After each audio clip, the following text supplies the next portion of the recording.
application for discharge of covenant from 1458 Industrial Way.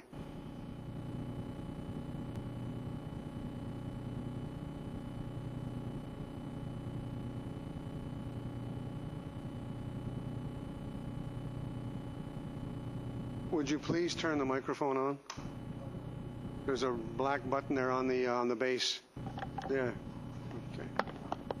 Is that better? Yes, that's fine.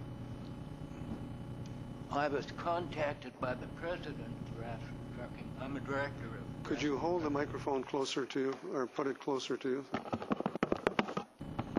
I'm a director of Rascal Trucking.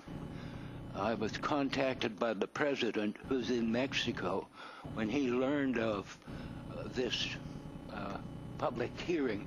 And his concern, and mine mostly, has got nothing to do with the covenant being taken off. Take no quarrel with that. But if I can, just encourage you to give a little more notice. It caused quite a panic among this weekend for quite a few people because of the shortness of notice. We were suspicious with some reason why there couldn't have been at least a week's notice. That's my only concern, and Rascal's only concern at this time. Thank you.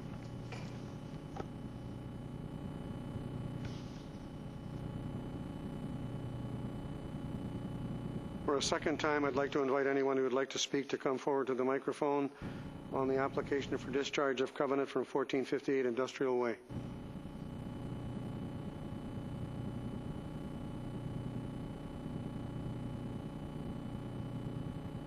For a third time, final time, I'd like to invite anyone who would like to speak to come forward and give your name and civic address on application for discharge of covenant from 1458 Industrial Way.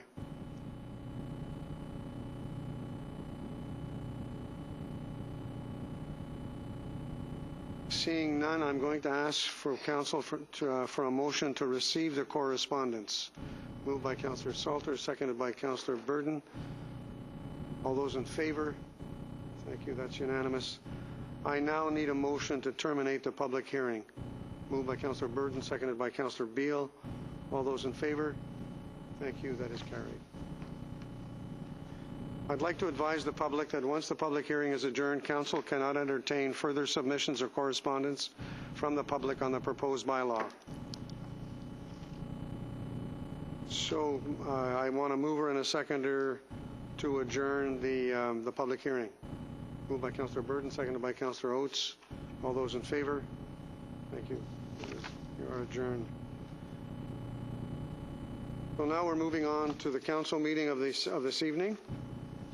Of March the 5th. And the first item on the agenda is the minutes of the council meeting held February 19th, 2018. I need a mover and a seconder. Moved by Councillor Oates, seconded by Councillor Beale. Are there any errors or omissions? Call the vote. All those in favor? Opposed? Thank you. That is carried. I also need a mover and a seconder for the approval of the minutes of the February 26, 2018 special council meeting. Moved by Councillor Beale, seconded by Councillor Oates. Are there any errors or omissions? All those in favor? Thank you. That is carried.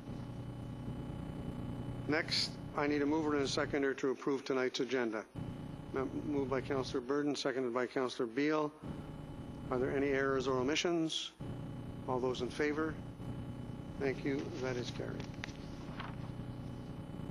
All right, we're moving on to new business, and I do have a couple of items that I wanted to talk about before going to members of council.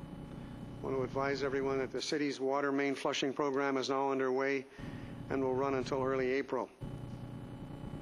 Secondly, the Parksville Lions Club and Rotary Club of Parksville AM are hosting a St. Paddy's Casino Splash on March the 17th to raise funds for the city's new splash park. Tickets may be purchased from Marlin Travel, Parksville Chrysler, and Mount Arrowsmith Brewing. This is a great way to celebrate St. Patrick's Day.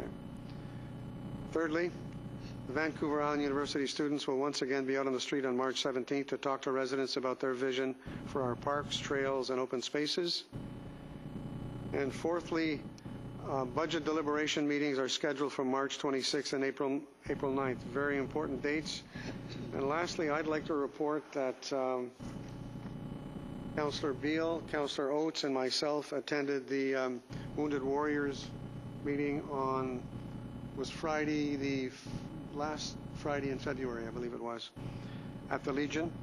We were given a photocopy and a signature from all of the members who participate in the Wounded Warriors run. This is very impressive, and it's a credit to be there, to show that our privileged and honored that we were there to welcome these good folk who are traveling all the way down the island.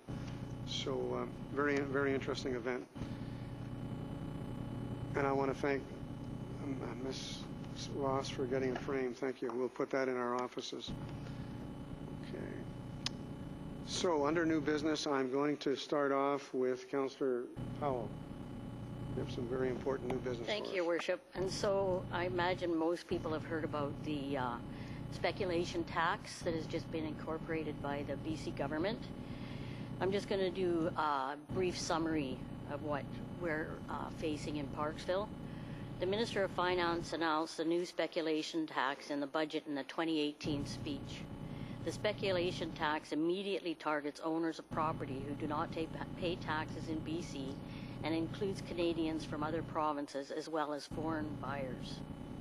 The new speculation tax applies in the City of Parksville, but has exemptions for some long-term rental property in special cases. Since the budget announcements, members of Council have received numerous concerns from Canadians who own properties in the city and may now be subject to this additional tax. The City has many properties which are owned by non-BC residents, sometimes as the intended full-time home for Canadians who will be retiring here. Some are family homes, which have been inherited by the children of the full-time residents, and others are not intended for the full-time residential use, but are zoned as vacation rental properties in the resort area. All people owning property who live the majority of the year in other provinces or outside Canada will pay the same speculation tax. In 2018, the speculation tax will be $5 per 1,000 of assessed value, and in 2019, this rate increases to $20 per 1,000.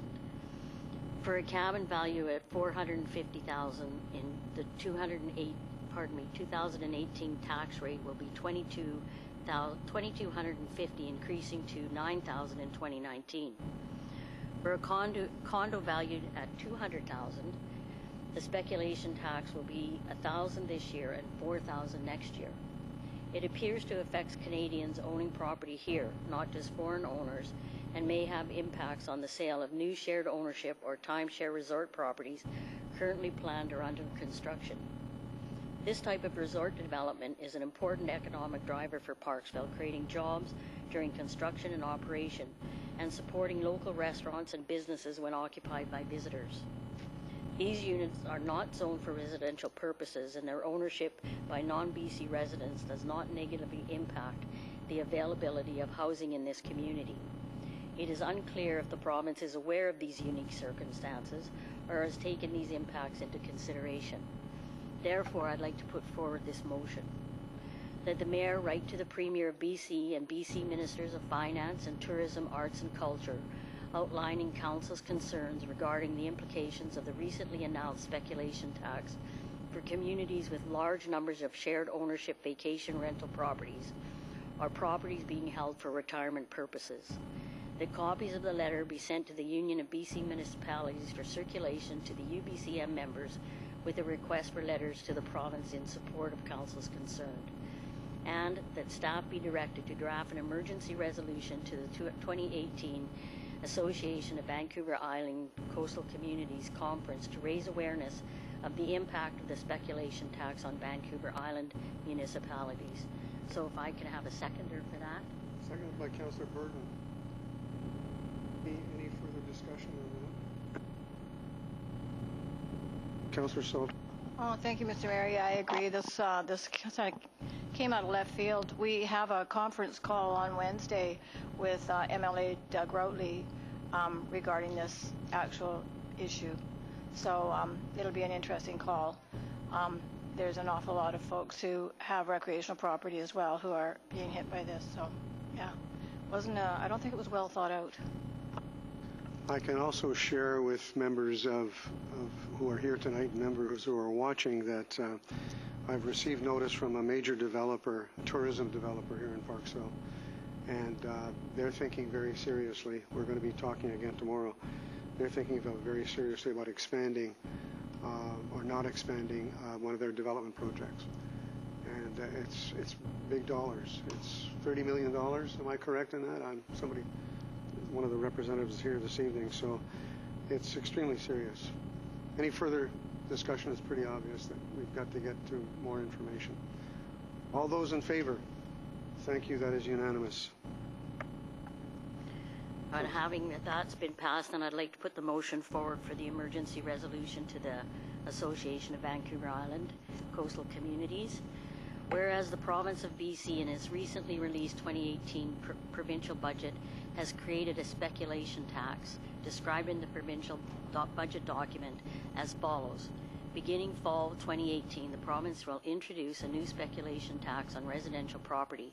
This tax will target foreign and domestic speculators who own residential property in BC but don't pay taxes here, including those who leave their units sitting vacant, and will apply to the Capital and Nanaimo regional districts. And whereas this tax will have a negative impact on those who have purchased future retirement homes, vacation homes, or shared ownership for units in resort properties, resulting in a reduction in the economic viability of this industry and subsequent negative economic impact on host communities. Therefore, be it resolved that the Association of Vancouver Island Coastal Communities write to the Premier of British Columbia, Ministers of Finance, Ministers of Tourism, Arts, Culture, requesting exemptions from the speculation tax for those who have purchased vacation, shared ownership, or retirement homes in BC, or if that is not possible, exempt Canadians from other provinces from paying this tax. And I'll move that. Seconded again by Councillor Salter. Thank you. Any comments? I have. Yes, go ahead, Councillor Powell. And you know, I think I support the BC budget, but I think this speculation tax has had some really unintended consequences. I was talking to a woman in Nanaimo who recently bought a piece of property in North Nanaimo. She moved here, her and her family moved here to be close to her daughter who lives in Victoria. They still have property in Alberta. And I asked her if this tax was going to impact her, and she said, absolutely it's going to impact me, and we can't afford $10,000 more taxes a year. And I says, what are you going to do? And she says, well, I can get a BC driver's license and BC medical. But I have a really good doctor in Alberta that I really need to keep. And so they're having to make these decisions, and I think those are the unintended consequences. They're going to live in BC. They're just not ready to do that right now. And we've received numerous letters from people in the same boat. They're retired. They spend half time here, the other half time going back to Alberta. Their plan is to move here. And so I don't think it's fair that they should be taxed. And I really hope that the Association of Vancouver Island Coastal Communities takes this forward. Councillor Oates. Thank you. I do think that this is something that it is a situation of unintended consequences. I'm not convinced that this tax would help the housing situation in our particular area. I think it would be more of a money generating thing for those who chose to pay the tax, but more importantly, it would have a numbing effect on the development in our area. We are a unique area. And tourism and timeshares and that sort of thing is something that defines the area that we're living in. I was disappointed to learn that the Minister of Tourism didn't seem to have a handle on the situation when you met with her last week. I was disappointed to learn that.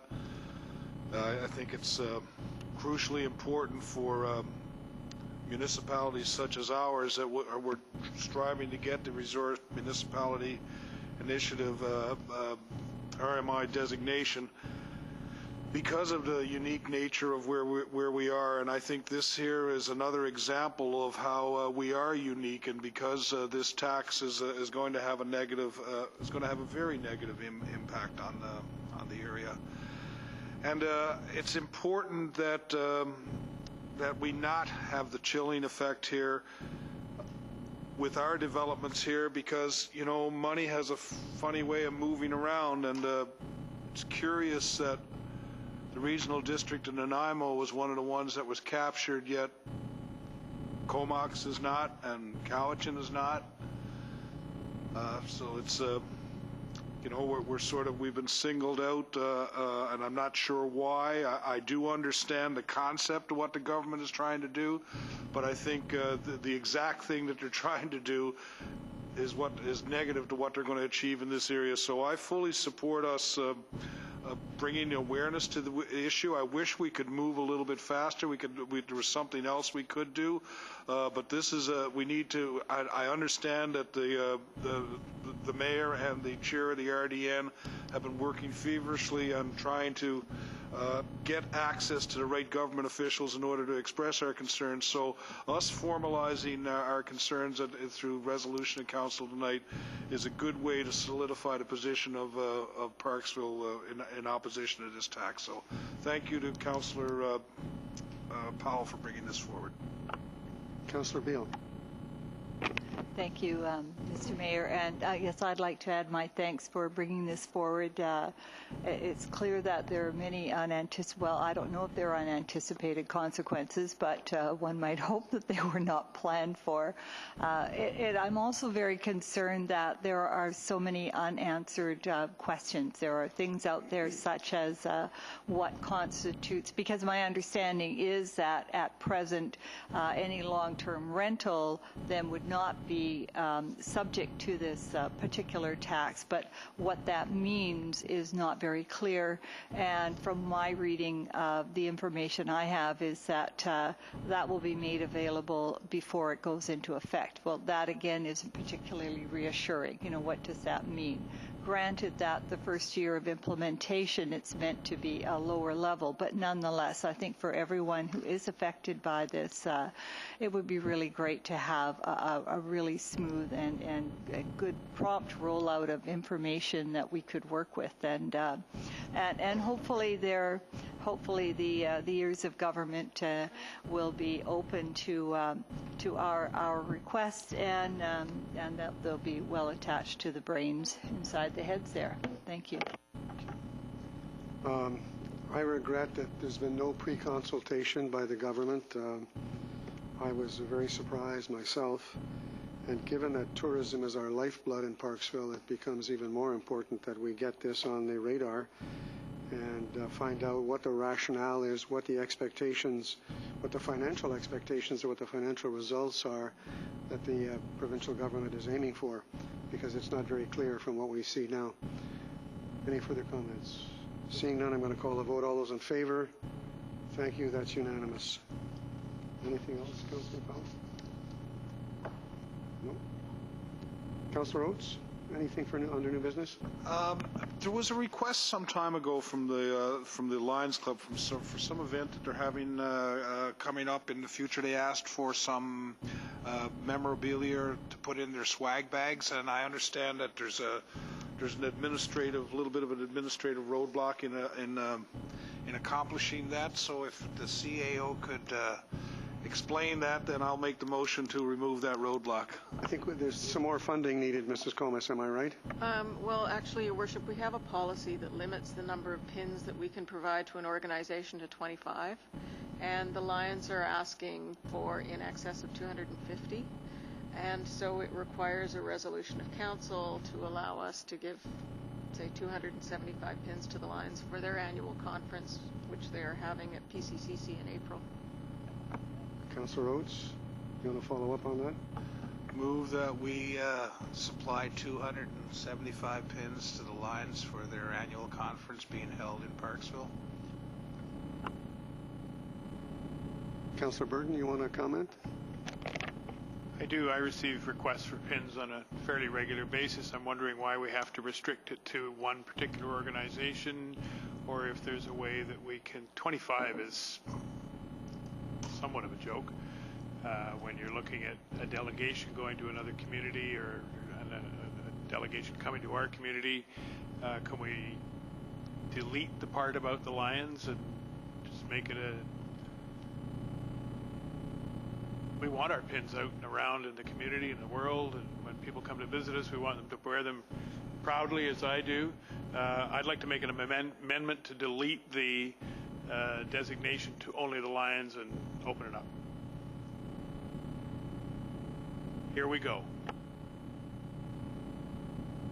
I understand what you're trying to do, but I think in order for us to do that, we would have to change the policy, and I don't think we can do that at this meeting. So if we can, I'm all for it. Let's do it. But if not, in order to address the request, I'll stand with the motion that I put forward. So I have a mover and a seconder. You've seconded it.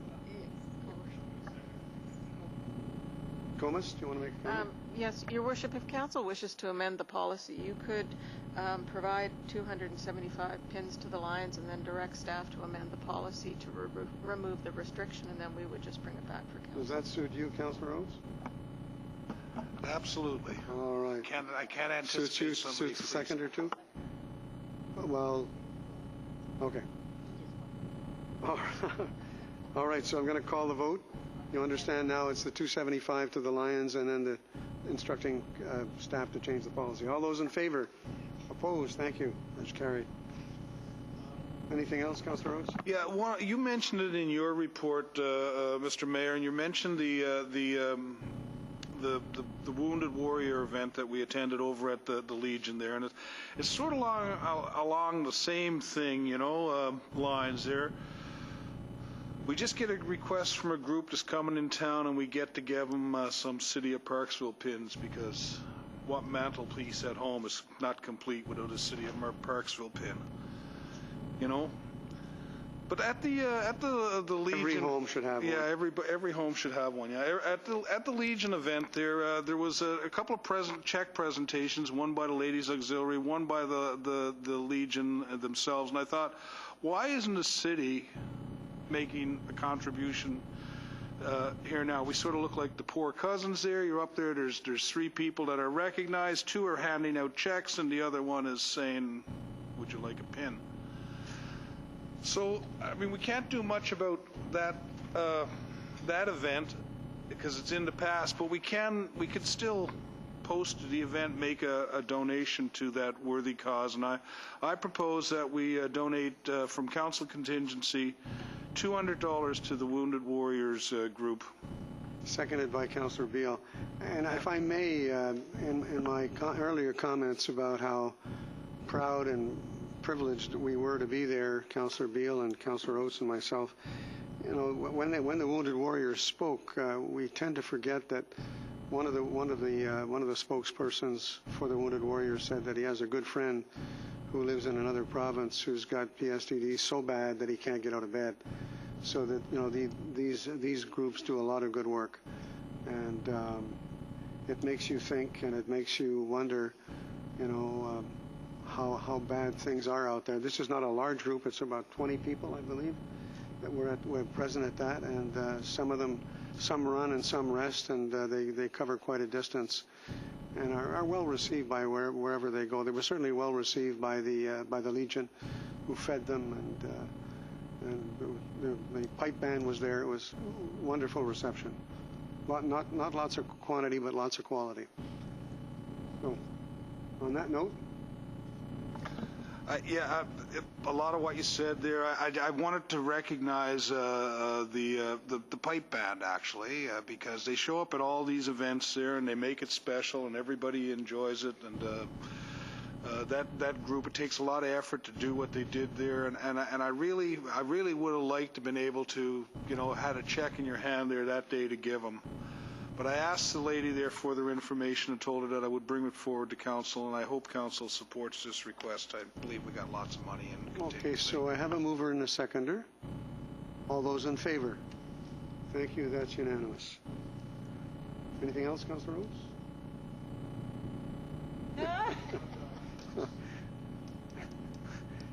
Okay, Councillor Beale. Thank you very much. And it was a very special event. I was really pleased to be there. And thank you, Councillor Oates, for mentioning the pipe band. That was a cold wind blowing out there if you're all in your kilts. It was a blustery day. I would just like to mention a couple of things. This Thursday, which is March 8th, the Oceanside Community Arts Council is having their AGM. And that's going to be held at the Macmillan Arts Centre on Macmillan Street. It's at 5 o'clock, and anyone is welcome to attend the AGM, and members are the only ones who can vote. And if someone doesn't have a membership yet, please consider supporting the Community Arts Council.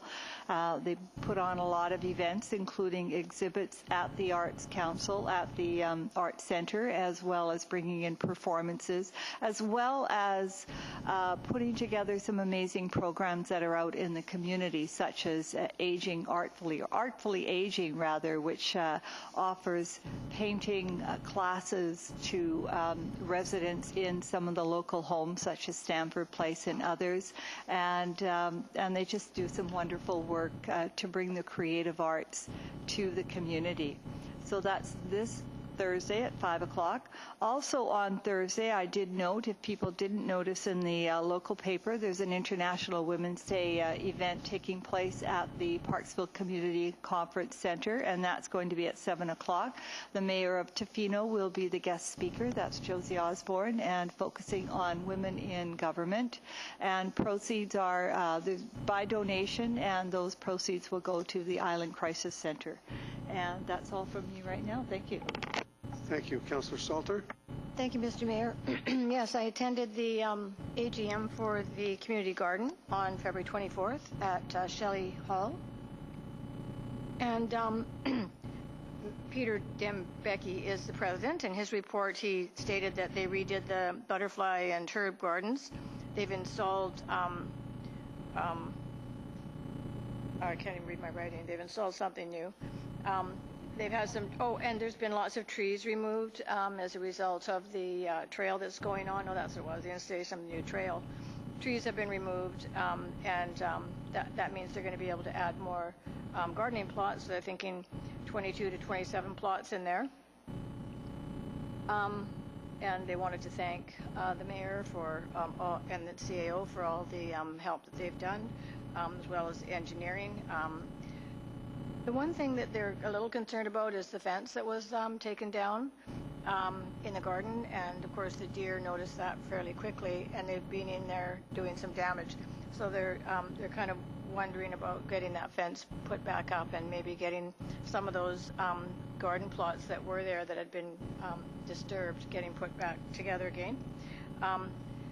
The other thing they wanted to mention was that they have an accountant who was elected because they re-elected their board, and she's doing the budget. And I have to say, she's a chartered accountant. She did a really fantastic job.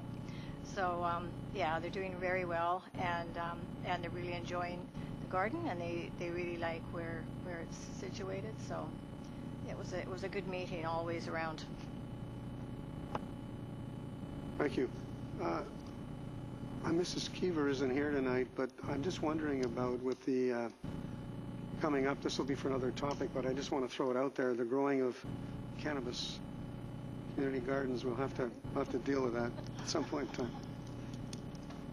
I didn't hear that. Smoking in the garden. That didn't come up at the at the AGM. There was no discussion around growing cannabis. Okay. Councillor Burden, and welcome back. Only 4 plants per plot. Quick recovery. While I was away, I made a sterling effort to watch the proceedings on our stellar system, which isn't stellar. By the time I was finally able to figure out that I had to use Internet Explorer in order to be able to watch council proceedings, it was too late, and I had to wait till the next day and watch the archive version. Can we please update that system? YouTube is amazing. There are a number of other platforms that would be somewhat universal for people who want to watch what's going on here and can't make it. Thank you. Did you see my salutation to you, Councillor Burton? No, he's not paying attention. All right. On that note, Councillor Powell, you've got a few more items. Yes, sorry, I forgot. I went to the Parksville Downtown Business Association meeting on Tuesday. They're having their AGM tomorrow at the Beach Club at 6:30. And I went to the Chamber of Commerce meeting on Thursday. And of course, the big topic of discussion was the property tax, the speculation tax, what that means to our community. There was members on that board who deal every day with property that were very concerned. There's people who run some of the resorts that were extremely concerned. What did it mean? Because it doesn't really say. And so I think it's really timely that we put forward that motion tonight. Thank you. So we're all done with new business, and you weren't paying attention, but I did salute you when you were watching on the camera. Wished you well. Okay. We have two delegations tonight. The first delegation have been waiting patiently because of the pre-council business, and it's the Regional District of Nanaimo, the Solid Waste Management Plan update. And I'm pleased to welcome Larry Gardner, the Manager of Solid Waste for the Regional District of Nanaimo. And Larry, would you introduce your colleague with you, Kristen?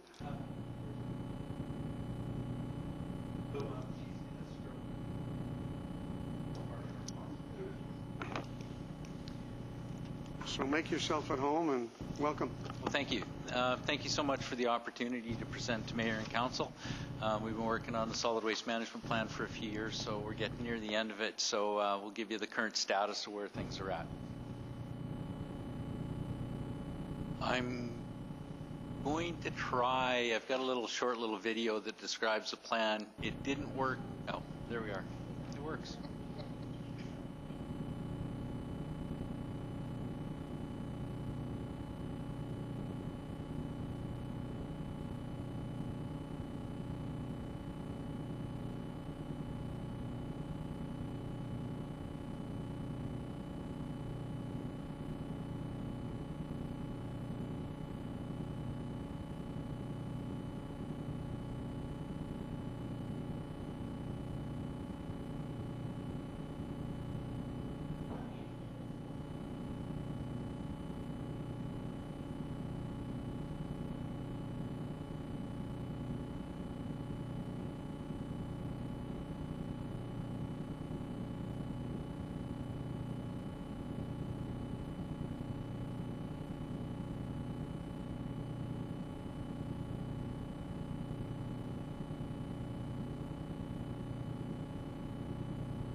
So there's the plan.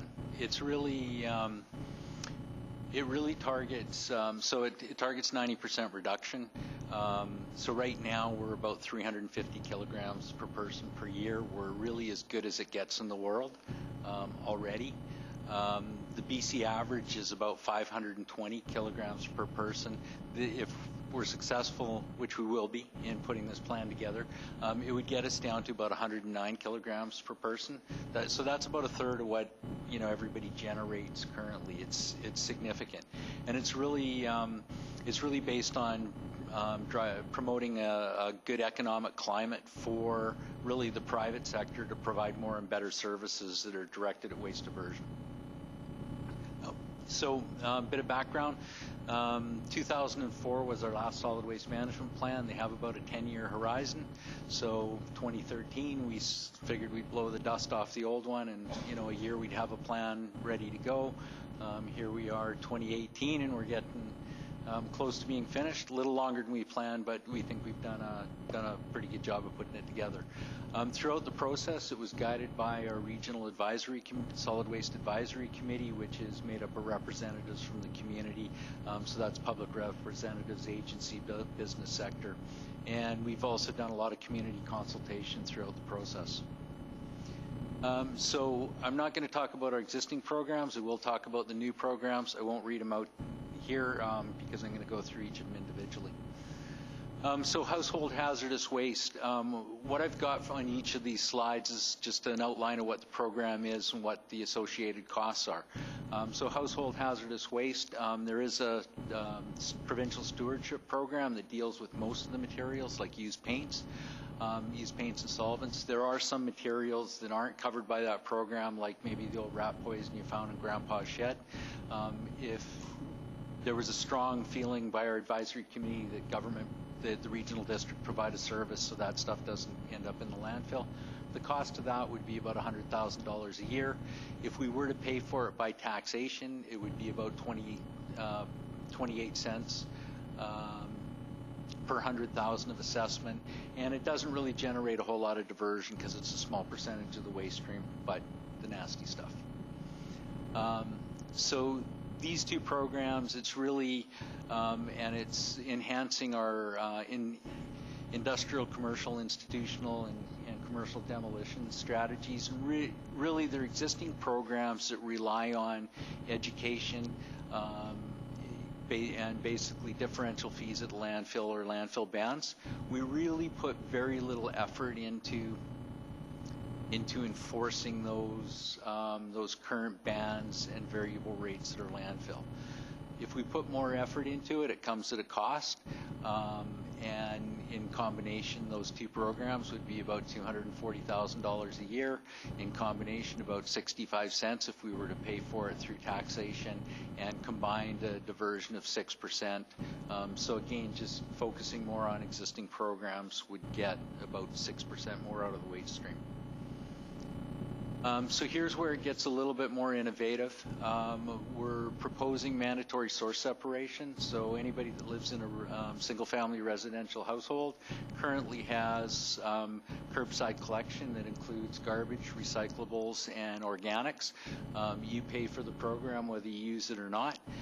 Most people are paying, will use it. We have great participation. The idea is expand that program, basically that mandatory requirement to all the sectors, so the commercial and in multifamily sector. It wouldn't be a service provided by local government. It would just require those entities to retain that service from a service provider. So in other words, they would be, essentially it's compelling people to source separate their materials, put their organics in one bin, recyclables in another, and garbage in another. The cost for that program would be in the range of $380,000 a year. Cost is about 99 cents per 100,000 of assessment, and that actually gets us probably in the order of about 10% diversion combined with waste hauler licensing. And I'll talk about that next because they're programs that fit very well together, and this is really what would push our diversion to that really high level. So waste hauler licensing, right now waste is collected. Any of the commercial, institutional, multifamily sector is, the waste is collected by the waste industry, and it's transported to the landfill. They do recycle some of the materials. What we're proposing to do is, through licensing, also provide the haulers with a reduced tip fee at the landfill. The reason for that is to give them a better competitive cost rather than us, so waste actually starts to flow more through industry, but also charge them a disposal levy for disposal of materials, but not on diversion. What we're intending to do with this is make diversion more profitable than disposal. So right now, the waste industry, or historically, the waste industry has maximized profits by searching for low-cost disposal. It's really hard to push really hard to high diversion when you have the industry focused on low-cost disposal. What we want to do is just change the economics so they put their energy into diversion, and we all result in more and better services around diversion. Cost of that would be about $470,000 a year, $1.25 in assessment if it was paid for through taxation.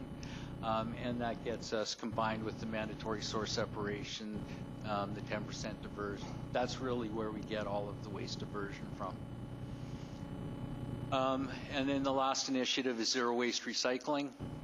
There's been a fair bit in the media about the Nanaimo Recycling Exchange, and there's been a lot of community support for that. The solid waste management plan, our advisory committees felt strongly about supporting or putting funds to supporting the recycling of materials that aren't commercially viable. So in the plan, it had targeted $300,000. The regional board recently asked that we revise that and the funds be directed to the Nanaimo Recycling Exchange. So the plan proposes $300,000 that would go to them. That would result in, we expect, less than 1% diversion, and the cost of that is about 81 cents per 100,000. So what does it look like all rolled up in terms of cost? If you actually add all those up, it gets us about 85%, and then there's 5% we expect we'll achieve over the next 10 years through really changes to provincial and federal product stewardship programs. That's how we get the 90. The cost provided a couple of different ways. Per capita cost, it works to about a $10 per person increase. Keep in mind all of the emphasis on more waste diversion. Really, we're looking at providing the same services in terms of residential curbside or landfill and a transfer station. Really no changes there. So right now, your people are currently paying our residents about $3.04 for taxation for solid waste programs. This would add another $4.10 for a total of $7, a little over $7. So on a $500,000 home, that would be about $35, $36 a year. Keep in mind, that's if it's all paid for through taxation. We have the ability to increase or basically get revenue from tipping fees or taxation. We do have the ability to increase tipping fees to offset some of that. Just our breakdown and costing to demonstrate has been based on taxation.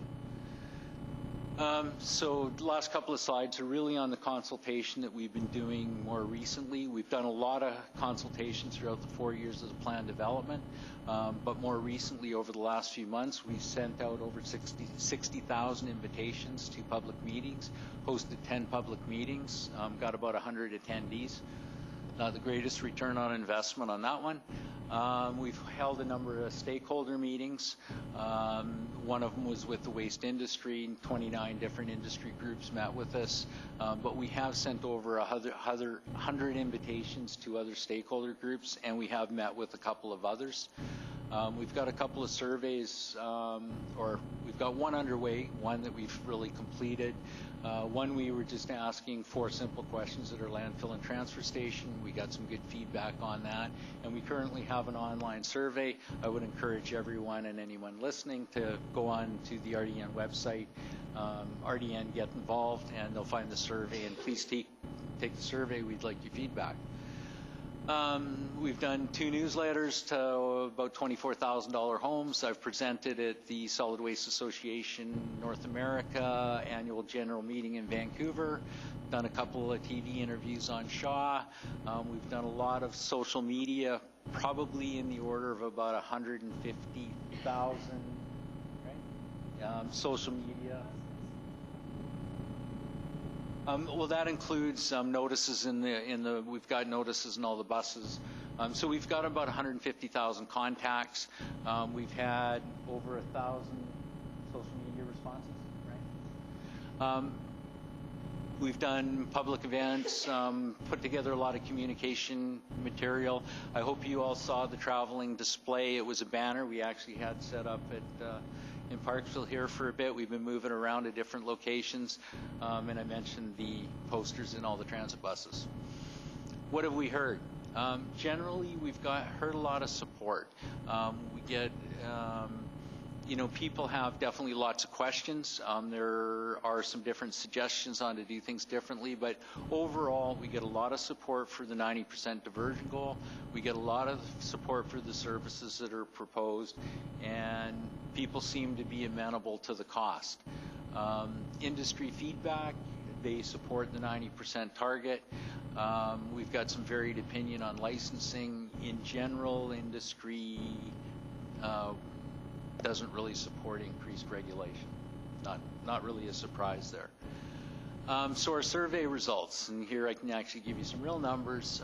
So online we've had, well, a little bit more than that now, but 153. It's increased a little bit. In person, 516. Percentages, 31% are aware of the solid waste management plan is being updated. So with all the effort we've done, we've got about a third of the population that are aware that we're working on it. We're actually fairly happy with that. 97% of the people are supported the 90% diversion goal. 77 are acceptable or amenable to the cost, and that's in the order of about $10 per person per year. And about 5% are, are a little less enthusiastic about the cost, and then there's 18% or so that really don't like the cost. And that's it. Thanks very much. Members of council, questions for the delegation. Councillor Salter. Thank you, Mr. Mayor. Yeah, I have a couple questions. I actually thought it was mandatory already to separate the waste. Like, we already do that. No, it's not. So what we have right now, we do a little bit indirectly. We do have bans. We have a commercial organics ban at the landfill. I could tell you that every commercial truck coming into our landfill transfer station, we could levy a fine. I can also say CRD has a bylaw enforcement officer at their landfill most days. They generate about $50,000 in fines, and it costs them about $150,000 a year to generate that. And the industry just makes it a cost of doing business. So we could be more aggressive on our existing landfill bans, but it doesn't really affect more diversion. And that's my only ability to control it right now is somebody that comes into my site. For the material, for example, that gets shipped out daily to the U.S., we don't have any control over that. So the short answer is no, there's no requirement to source separate. Well, thank you. I was actually talking about at stores, but pardon me? Yeah, keep doing it. And then my other question is about glass. We actually don't use a lot of plastic in our home, but we do buy things in glass. And of course, there is no glass recycling at the end of our driveway. So, Right. I find it odd that we recycle that we're even using plastic, but we are, and we're recycling it, but we're not recycling glass. And I know there was a time when glass was recycled. They used to use it for asphalt and so on, mixing it with asphalt or whatever. So why are we going to go back to recycling glass, or? No. That's too bad. The short answer, no. But I can give you a little bit more depth on that. So glass packaging is covered by Recycle BC programs, so you can take it to the depots and they will recycle the glass. One of the things we want to see is what the plan proposes is to provide more and better services by industry. So what we see resulting from this is more locations and facilities that you can actually take those materials to.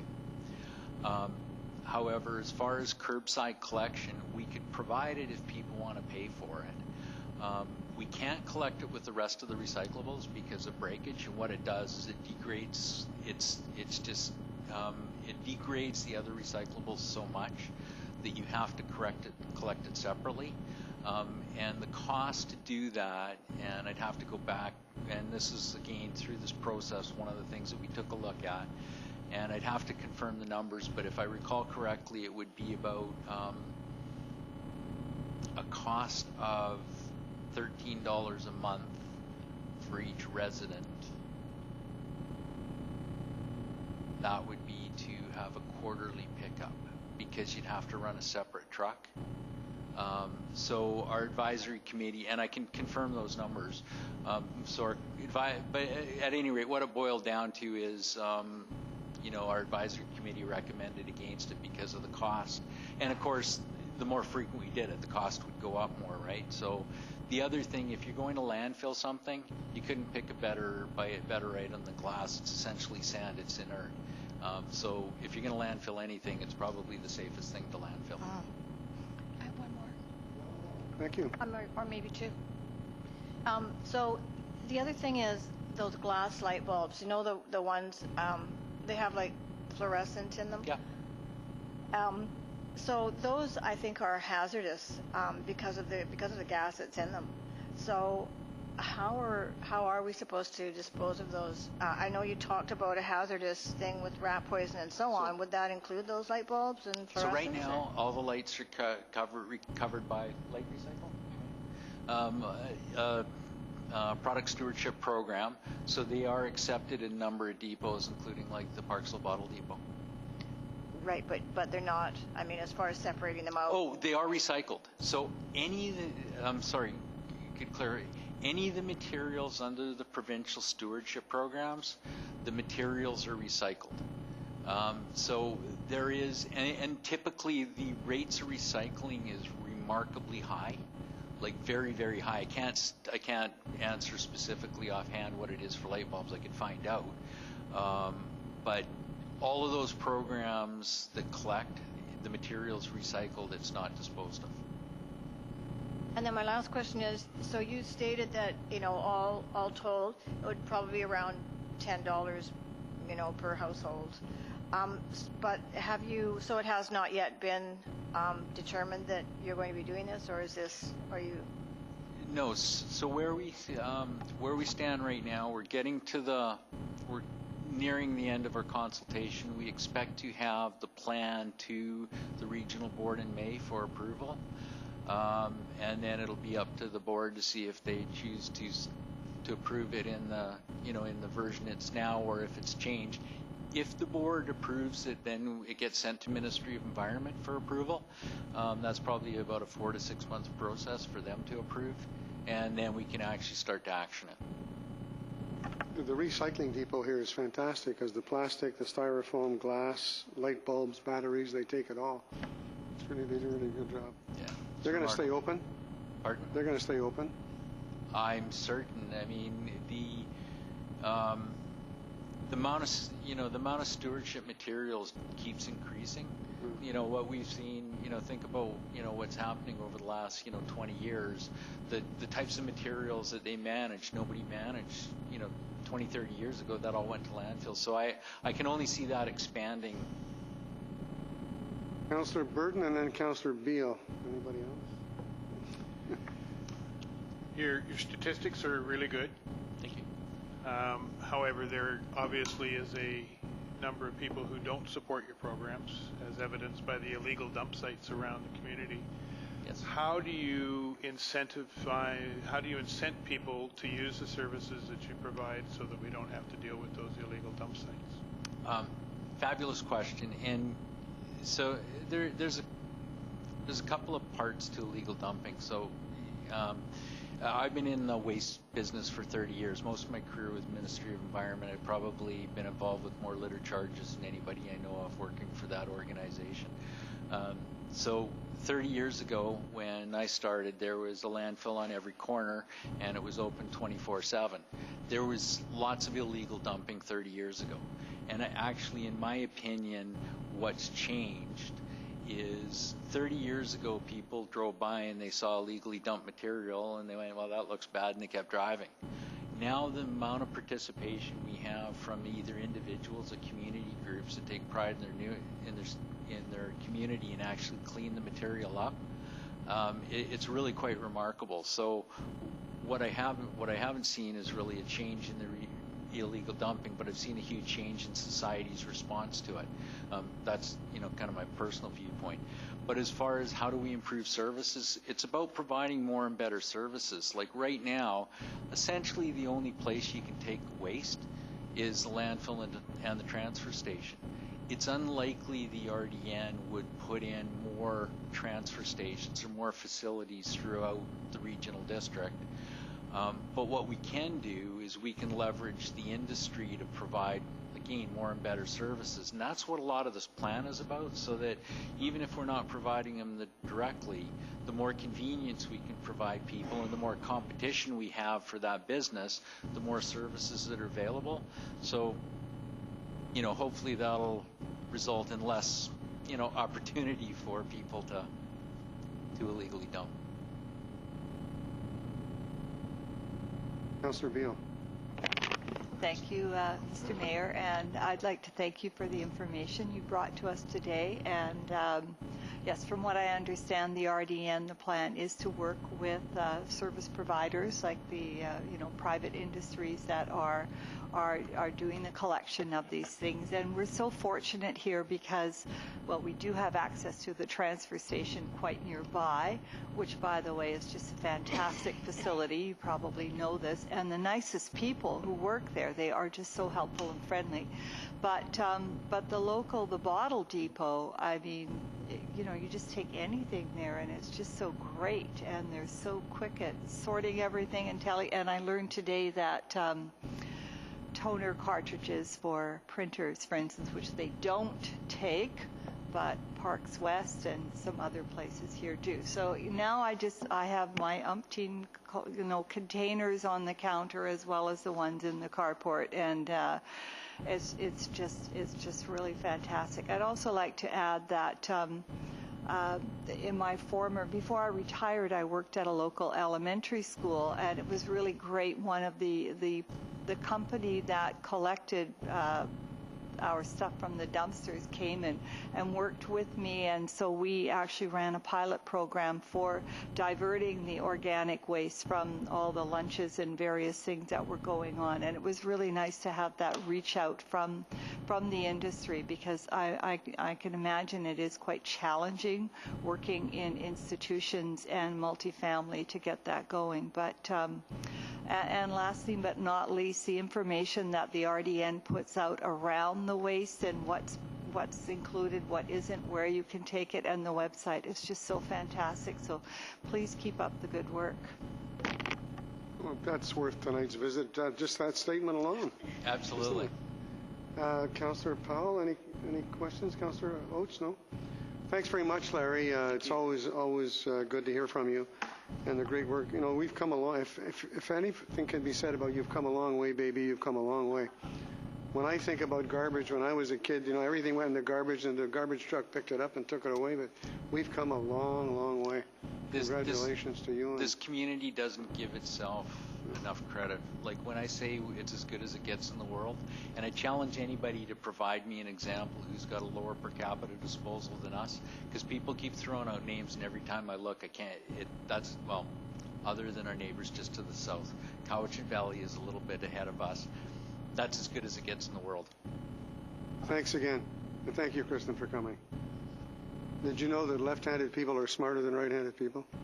Well, I couldn't resist. The next delegation we have is Oceanside Building Learning Together Society, and we have Mr. John Eyre of the Oceanside Building Learning Together Society to present an update on the community marker space program. Welcome, John.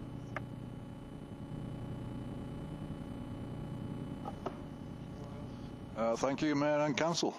Thank you for the opportunity to come and speak today about the project that I've been running for the last year, or maybe even 2 years. It's referred to as Oceanside Community Makerspace.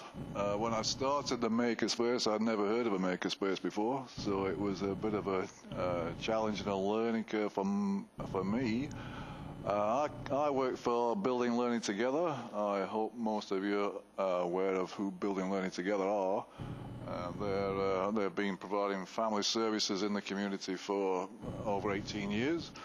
They are mainly around the Munchkin lands. So on Bay Avenue, there's the family place, and next door to the family place, there's a Munchkin land there. There's one in Qualicum Beach Old Elementary School in the Commons. There used to be one in the French Creek School in in Coombs. So I'll get to the details, but the mission for the Makerspace is to provide a space that fosters creativity through sharing and developing expertise in a wide range of practical skills for fun, personal interest, and community enhancement. That was the mission that the members chose. And we have a slogan, make things, make friends, make a space. So hopefully we'll understand some more about that, what that all means by the time we get through this. So for anybody who's not quite sure who BLT is, it's Oceanside Building and Learning Together Society. They run programs like the Munchkin Lands. We've just recently finished producing our third Words on Wheels bus. That's the big blue buses that park at the Thrifty Foods and other places around the area. So that was just recently launched. And they organised all the volunteers that built the Storybook Village and Alphabet Gardens and things like that, the Commons. And my personal role there is to run what's called a Technology Learning Centre. So we have a free drop-in centre where people can come and ask all kinds of complicated and difficult questions about any kind of technology that they have difficulty with. So they come with their iPads and iPhones and cameras or whatever they have, and I have some volunteers that help me answer all those questions for them. So this is some of the people to do with BLT. And I have the Building Learning to Go bus, Building Learning Together to Go bus, which also parks at the library at Qualicum Beach on Thursdays all through the winter and the freezing cold. People can come and ask us questions there. So in February 2016, I decided I would start a hobby group. So I come across lots of people, typically older retired people that have just been given an iPad and have difficulty even understanding how it works. But I also come across lots of people that are living in condos and stratas that have downsized, that actually have lots of technical experiences from the past. So I did an article in the paper and invited people to come and tell us about their technical skills. I thought I'd be happy if I got 5 or 6 people turn up. But I actually got 35 people, and we spent a couple of hours going around with everyone, asking them about their backgrounds. And there were some really interesting people. I think I have something in my pocket here. So people code breakers from Bletchley Park in Britain, all the way through to a guy that was involved in Britain in designing these little things. This is called a Raspberry Pi. Even 10-year-old kids know what a Raspberry Pi is. So this is a complete computer in this little one credit card size box here. And the box where it's in was 3D printed, so you can design your own box and 3D print them. So one of the guys that was involved in that foundation lives here in the area, and he came to that as well. So from that one meeting, I didn't need to do any more advertising because my room could only really manage about 20 people, so 35 was already too many. And we met kind of once a month during 2016. And people basically just brought in things that they were working on and told each other about what they were doing and showed off their things. And at some point we decided to collect some money together between us all, and we bought a 3D printer kit. That thing in the top corner is how a 3D printer turns up on your doorstep. It's just a box of parts. And I resisted the challenge of just putting it together myself, which would have been easier, because I wanted the guys to all work together on building it. So that's what we did, and we ended up with a 3D printer in the Technology Learning Centre. So while that whole thing was going on, we also applied for funding to New Horizons for Seniors, a national government a program. So it's supposed to be to help seniors in the community work together and improve their experience. So the Makerspace that we planned was to follow a STEM or stream program. So within this area, we have school programs that are based on science, technology, engineering, and math. And art gets inserted in there as well. So R for robotics. So basically, sciencey kinds of topics. And there's some classes in the area where you have 7 to 12-year-old children learning science and technology, doing their school program, their whole program based on practical science and technology operations.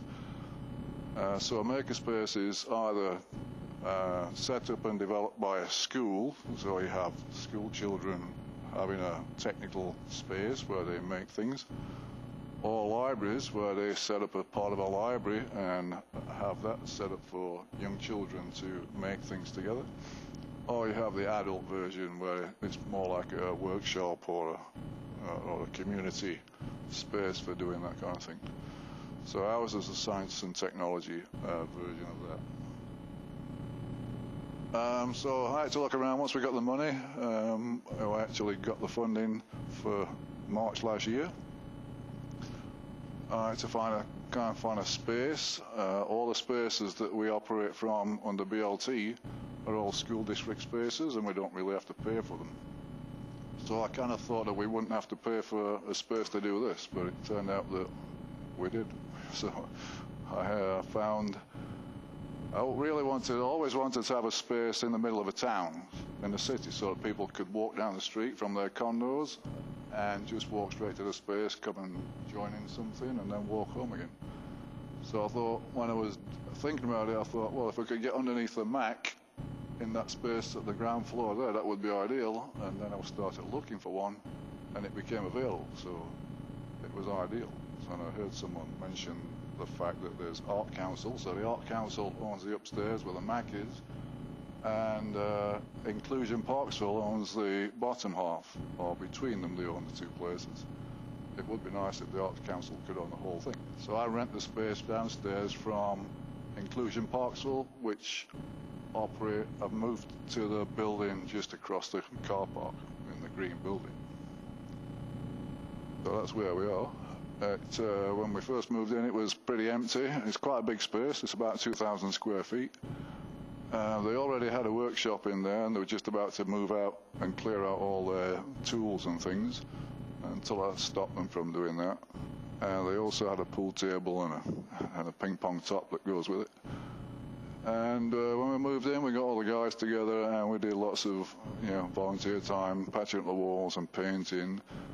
There's Paul working out how the key fob entry door system might work. I installed cameras and all the things we needed. Went around collecting donated items and such like. Talking about recycling, one of the members is a kitchen countertop chap. He told me that he had a kitchen he had to take to the dump.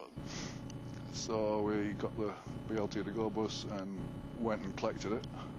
And I wondered why I'd done that when I piled it in the corner there. But once you sort it all out and put some nails and screws and some glue on it and line it up, it turns out to be quite nice. And he saved us a worktop and came and fitted it for us. And you end up with quite a nice countertop and cupboards from a recycled kitchen. So some of the people working together. So the whole point of it is for people to work together. So at the top corner there, we've got some young chaps building our second 3D printer, and some of the older experienced people telling them why they're doing it wrong, kind of thing. And then we have Paul with his grandkids looking at the third 3D printer that we have. And over on the right there, we've got David, who is the Radio Ham president. He's teaching an impromptu electronics class from just the members, just being interested in asking him questions. He decided to run a class there. So that's the whole point, is you bring people together and they can talk to each other and work on things together. So that kind of tells you some things about who's doing what. So we have plumber that does fax system. sign writer who helped us make all the signs. So there's lots of people who all work together on doing various things. We've got Jim, who's currently setting up a model railway group in there, so they're kitting out a room for model railroaders. That got put in the newspaper recently, and from that we had a contact saying he'd recently built a 10-foot by 20-foot model railway, and then he had an illness and he wanted to donate the whole thing to us, so we now have a garage full of model railway parts.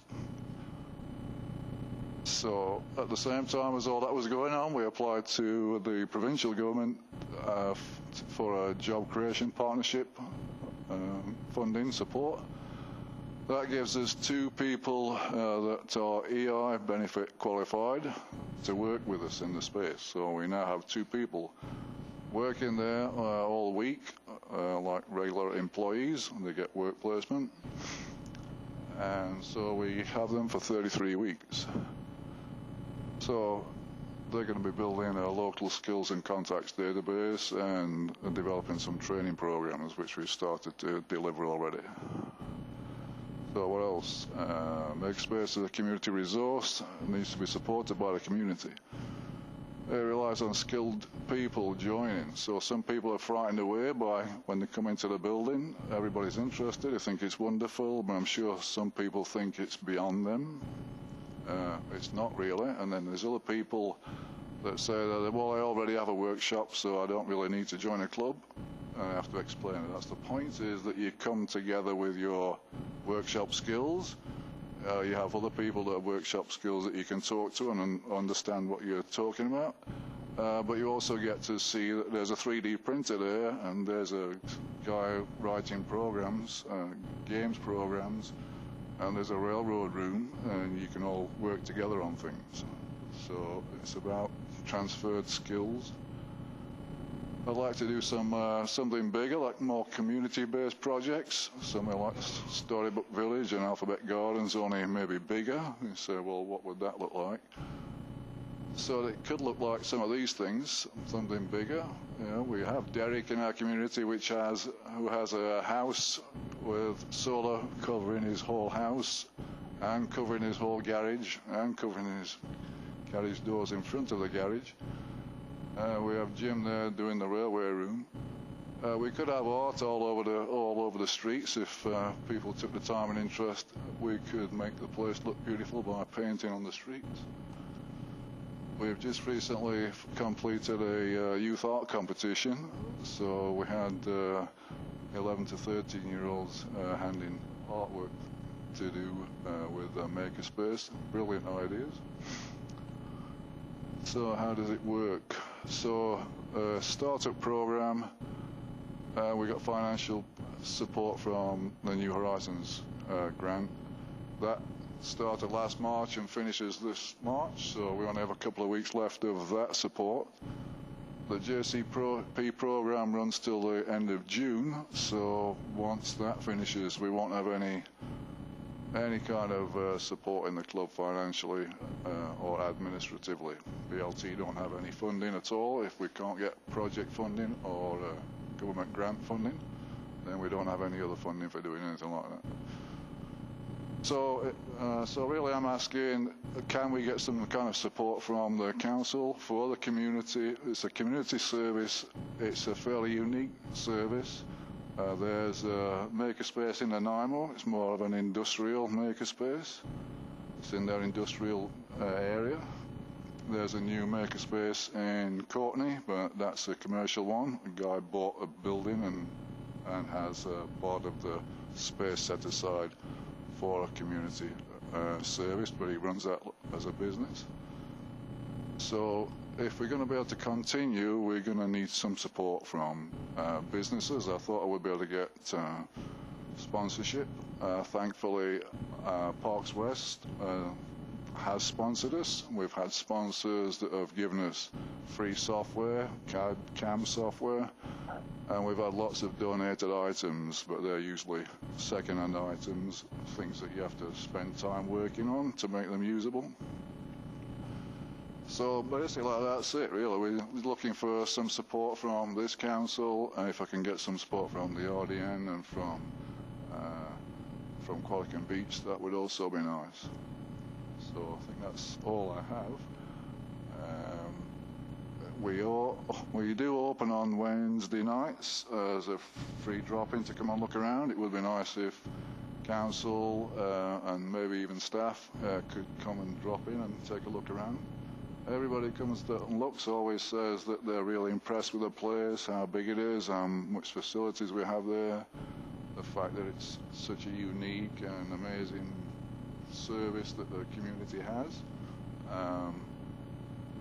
So even if people can't see themselves as being a member, they can certainly see themselves attending or supporting such a thing. So I would just like to ask if there's any way that we can work together on something to keep it going. Okay. Thank you. Thanks very much. I can remember when you first came to council, was a few years ago with 2 other colleagues. This was just an idea at the time, and now it's a reality, and it's a very interesting one. Thank you very much. We have just over 40 members. I've got over 100 people on a mailing list. That's people that have been to the place and left me their email address. We have a website and a Facebook page with over 150 likes or contacts. Congratulations. Councillor Powell. Thank you, Your Worship. And so I don't know if you're familiar with our grant policy. It's a policy that we put together last year, I believe in March or April, and it tells you what you need to do to apply for some funding. And I think that what you need to do is get that piece of it done, because we are going into budgeting meetings. The first one is on the 26th. And so we usually take requests from people, and they put forward the requirements of the policy. So that's your first step. And I think you've done amazing. Like, I'm really interested. I'm 64. I'll go. I want to see what's down there. It intimidates me, though. The electronics and stuff, it's like, oh, my God. But, yeah, I'm going to pop in on Wednesday. Thank you. Councillor Salter. I'm watching you. I'm counting your questions. Last time. Thank you, Mr. Mayor. Thank you for your presentation. That was really good. And what an interesting group this is. I have a few questions. So you mentioned a local orchard and a solar farm and tiny houses. All of those things interest me. Where would you have your local orchard? So I have a question for each of those items that you're talking about. Right, so they were just kind of ideas or suggestions. We do have a member that lives in a tiny house, so we know people who build tiny houses in the area. One of the options for a space for us originally was one of the schools that had been recently closed down. There's a whole wing at the back of the elementary school. They had a wing available that was all empty. The nice thing about that site, although it's out of town, out of the town centre, it has lots of outside space. So there's a big car park area, lots of concrete flooring, as well as fields and trees at the back. We could certainly you could certainly build tiny houses and demonstrate solar panel, free energy housing. You could talk to suppliers that supply those kind of things and have a whole place fitted out and have it as a demonstration house. If there was opportunities for people to work on those things without having to rush around or try and work out how to get the funding, there's all kinds of things you could do. Back in Britain, when I was in Britain, there was lots of example eco houses where they would have a student live in them for the year. It would be open. People would go and talk to the student who lives there, and they would have all the things demonstrated, how you can save energy and how the water would be run off the house and go into the garden, all those kind of things. So you would build these, but you not to sell them, but to use as demonstrations then? Yeah, you could do them as demonstration places. So then they wouldn't be more like a permanent site. So, because I see you've got Derek's house in there as well, and so that's the solar house. Yeah. So what would that be? Teaching people how to do their own solar or something? Yeah, he's happy to show people around and do that kind of thing. I know KSS have recently launched their solar roof, so they have the same kind of thing on their school. Very interesting. Thank you very much. Okay. Questions? I was curious, anybody developing any patents yet, or is that to come? We do get people coming in who are focused on inventing things and seeing how they can make money out of things. It's really not that kind of a place, even though we're open to that as a result. It's more to do with having the ideas and sharing skills and having older people teaching the young people. Like the art competition that we just had, the main prize was to give them 3-month family membership. So I'm giving 3 families 3-month family membership so that we can get all the kids in to a place that's not really designed for kids. You have to bring your parents have to bring the children, and that way you get a whole family environment. And now they can all have the older people talking to the children, showing them how to do things, and they're all excited running around doing all kinds of things. Any further questions from members of the council? Councillor Rhodes? So you mentioned you'll be approaching like Qualicum Beach and the RDN for funding as well? Yeah. It'll be a similar request? Similar kind of thing, yes. You'll take anything I'm taking. Well, the place is here, so it's right across the road, right in town, and BLT is based mainly in Parksville. Our head office is in Parksville. It's really a community service. I wanted the space to be right in the middle of a town. I did talk to both mayors at the beginning, and so it's where it is now. It's too expensive for us to run. We can't really run it based on paying rent. It costs us too much. We can't bring enough money in to pay for the rent and the heating and all that kind of thing. Well, I'm intrigued by what you've done and what you seem to be doing. I like the idea that, or I like to hear that you're spanning generations here. You got kids and parents and grandparents, and I'd like to keep this alive. So I'll move a referral of this request to our budget deliberations. Mrs. Comas, following up on Councillor Oates' comment, do we have a second to do it? Seconded by Councillor Burton. Where are we with the grants and aid? Has that gone out? Is it too late to apply for grants and aid? Or is that deadline been passed? No, it's not too late to apply for grants and aid. The report to create the grants and aid committee is coming to the next council meeting. Oh, okay. All right. Can I ask? So I have a mover and a seconder. That'd be this referred to budget deliberations. Any comments on the motion? Motion to refer. Okay. It's been referred. All those in favor of referring? It's referred. Okay, thank you. Thank you. Could I just... Councillor Rhodes? Yes, and I would encourage you to seek out funding from those other organizations. I sit on the RDN, as does the mayor, and I would certainly speak favorably to requests that came before that board as well. I'd like to see it more of a... I'd like to see the more focused approach there. Maybe we can get a bigger bang for our buck if we partner with other people. But I think the fact that it is here in our town, you did start with the right people to come here, and I think support here may motivate other folks to support it as well. I think it's great that you've got so much work done with the volunteers that you've had. So I'm hoping that you can get some coordinated effort there, because what you're doing is a good thing. Councillor Pop? Point of clarification. I would like to know, it's my understanding that anybody comes to ask for funding, did they go through and provide what they need to through the policy, the grant policy?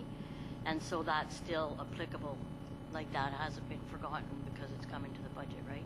No, Your Worship, through to Councillor Powell, staff will provide a copy of the policy and the requirements for making a grant application to council, and then you can...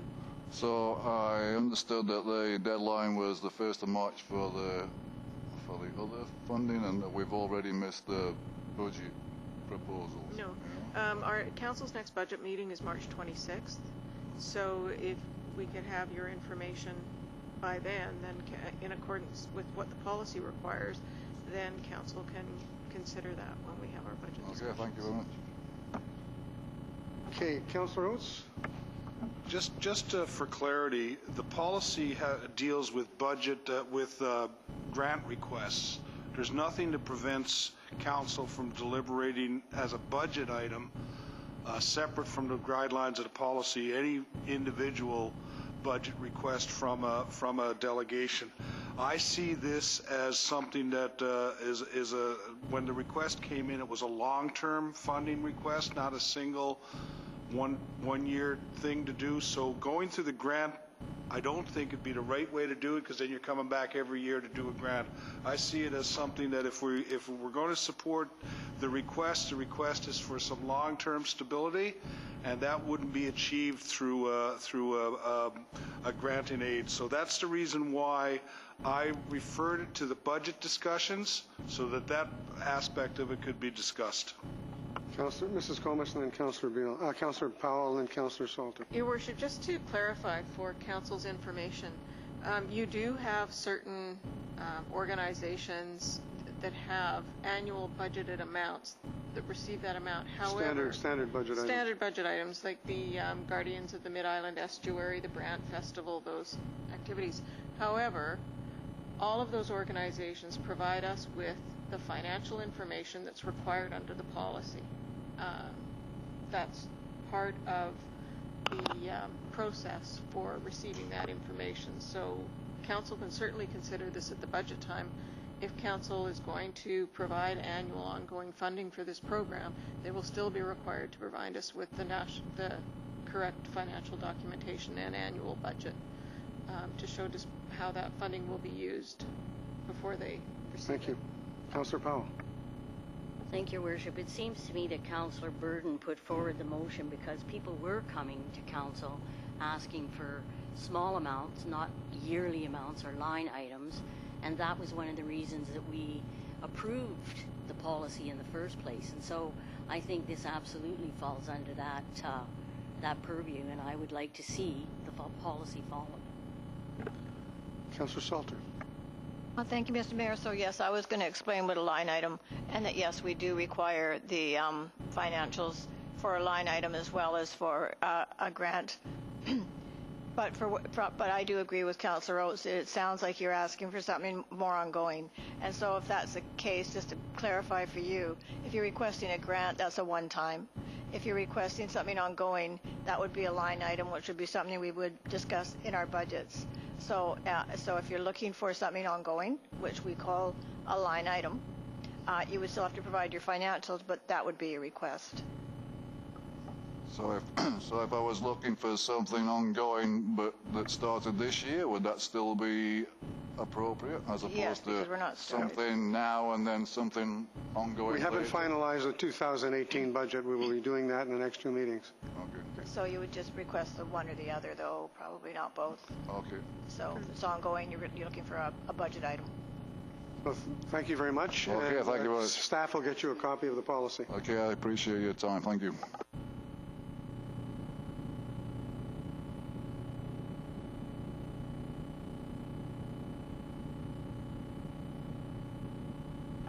Okay, Council, moving on. Our first report this evening is the Mount Arrowsmith Biosphere Region Tree Planting Project. Mr. Diggins, I need a mover and a seconder first for the two recommendations. Moved by Councillor Beal, seconded by Councillor Salter. Mr. Diggins, would you please give us the background on the issue regarding the Canada G7 Mount Arrowsmith Biosphere Region Tree Planting Project? If I may, Your Worship, regarding the Canada G7 Mount... Would you speak a little closer to the microphone? Difficulty hearing.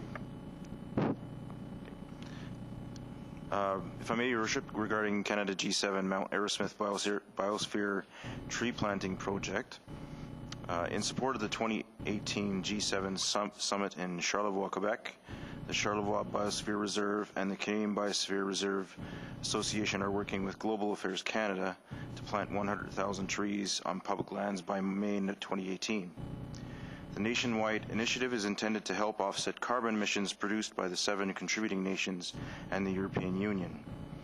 Locally, the Mount Arrowsmith Biosphere Reserve intends to plant 1,000 trees on public lands totaling 1 hectare. At the open meeting on February 5th, Council directed staff to explore options of available land or lands and report the findings to Council. The recommendations as per the agenda. Any questions for Mr. Diggins? Councillor Burton. I'd like to thank you for this report. When I read it, I was thrilled and think the land selected is an absolute excellent use for this project.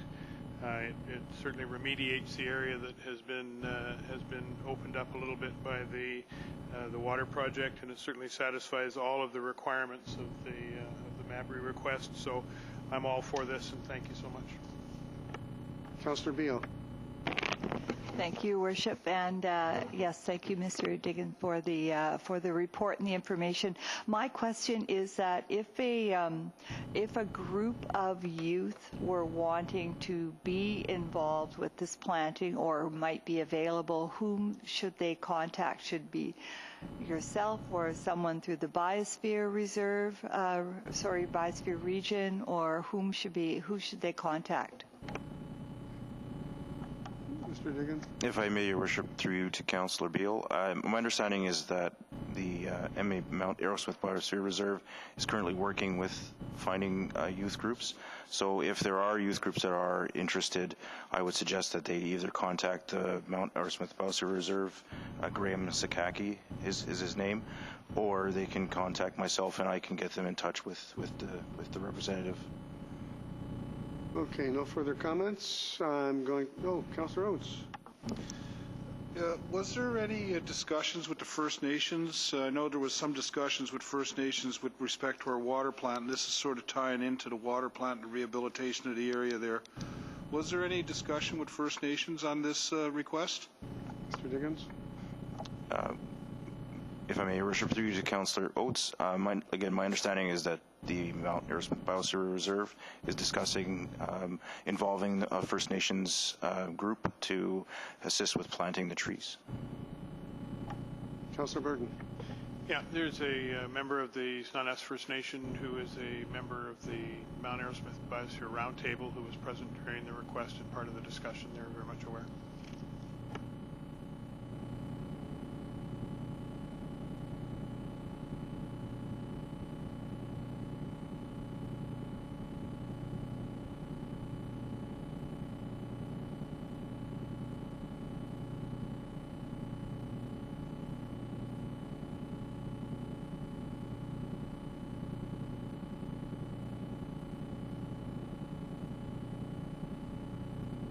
If I may, Your Worship, in regards to the request from Oceanside Minor Baseball for Springwood Park field improvements and improved base path fill material, the Springwood Park Sports Complex provides a location for numerous sports organizations throughout the Oceanside area, a place to play. The Oceanside Minor Baseball Association has requested the City of Parksville provide improvements to the existing rotary baseball field within the Springwood Quad to assist with the purchase of red clay infill material at Springwood Park. Council directed staff to provide a report with options for discussion. After investigation of the details, staff determined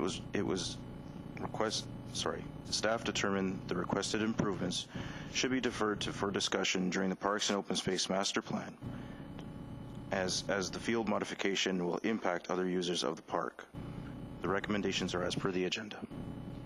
So just before I go around to members of council, I gather that if the Oceanside Minor Baseball Association wants to make further comments or suggestions, they can do so with the passing of these motions this evening.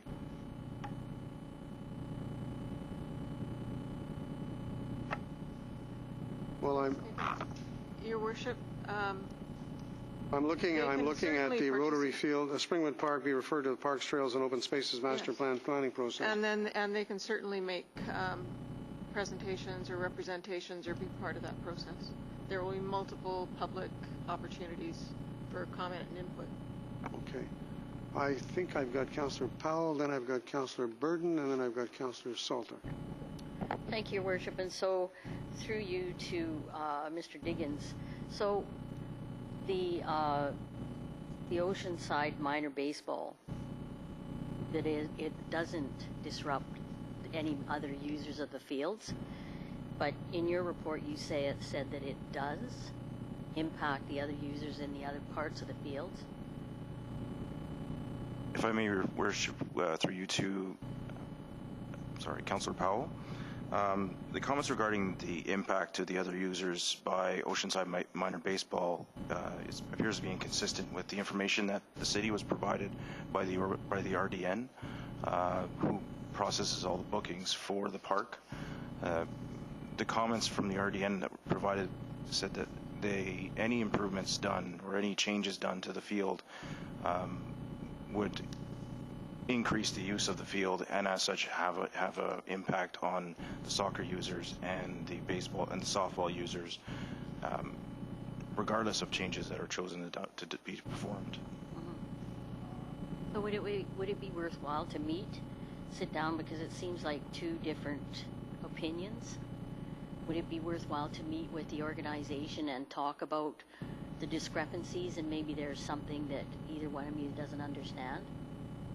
Would that be a good idea, or no? If I may, Your Worship, through to Councillor Powell, staff discussed what was the scope of the work with Kirk Walper of the Oceanside minor baseball. I can certainly sit down with him again and discuss what changes are wanted, I guess. However, as I said, the regardless of the changes that are done on that field, it will cause an increase of users on that field, and so the RDN is telling us that just with that alone will cause scheduling conflicts, and it'll create issues with having. There's so many users that are trying to use that field, and just to be able to accommodate them all is pretty tough. So it's my understanding that it's the size of the increase to the size of what it needs to look like, not conflict with times and everything. And so is it because it's taking up more space if you do the proper field design, or is it because of different renters on the fields? If I may, Your Worship, through you to Councillor Powell. That's fine. The changes that were based on the information that was provided by Oceanside Minor Baseball, they were asking for a full infield cutout. And so based on the dimensions that were provided, it's illustrated in the report, it would effectively cut out a portion of the existing soccer fields that are there. And so that RDN's information was probably, well, that would eliminate soccer from the park as a whole. So there are, I believe in 2017, there was some indication that we would be able to do some minor modifications to the field, not including the red cinder, of course, at that time. But again, RDN's indication is even with that change, it'll cause a bit of a it'll cause scheduling conflicts at the park.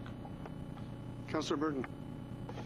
Yeah, I've been reading the letter that we received from minor baseball and the Royals over and over and over again, trying to get it clear in my mind exactly what it is that we're looking at. The initial presentation we had was a fairly significant cutout to the field. This letter indicates, although it's not as clear as I'd like it to be, that this is a safety issue and that they want to look after base paths and not necessarily the full huge cutout beyond the base paths. Can we like to maybe expand on Councillor Powell's request? Why can't we all get in a room together and figure out what it is that everybody wants with soccer, baseball, and softball together, so that we can find out for sure what's going on, what's going to impact, how much the use is going to increase? I don't have any details. I would really like to see us make sure that the kids in our community that are playing baseball are safe. This indicates that with the grass field they're not safe. I want to make sure that the kids in our community have an opportunity to play the sports that they choose to play if it works. And I think the only way that we're going to get it to work is if everybody gets in the room together instead of gathering pieces of information and coming back and coming back and coming back. Why can't we all sit down and figure it out? I think we're limited by our ability to modify the field to accommodate everybody that we accommodate now, but I'm going to go to staff. Mr. Figuera or Mrs. Comas, who wants to speak first? Your Worship, that's one of the reasons why staff is recommending that it become part of the Parks, Trails, and Open Spaces program, is so that all of the user groups have the opportunity to talk about what their needs are, and we can prepare a holistic report for council so that you have a big picture of what the needs are for the fields, because all of our fields are extremely well used and there is conflicts for scheduling among all sports. Councillor Burton, you want to follow up? Just to follow up, I get that. Baseball season is rapidly approaching. Are we going to be able to do that in a timely fashion? Your Worship, not for this particular ball season. It would be for next year, because this program, we're only starting the public consultation process, and so this master plan won't be completed until the end of the year. And we've got the design for the pickleball courts too in Springwood, so it's complicated. Councillor Salter. Thank you, Mr. Mayor. So I do see a dilemma here, because what I'm seeing is not just the softball, but I'm just seeing everyone that comes forward speaking to something to do with a park or field are getting pushed off because we're going to have this we're going to have this master plan. And so they wait and wait. So they've already waited. They're here. We have this in front of us. I don't think it would be that difficult to have everyone together, have that conversation, and have council fully informed, and we could make a decision. That's what we do. We make decisions. And I don't see how difficult it would be. I know that there's people in the audience that are with this association. I suspect that if requested, they would be able to make it to a meeting.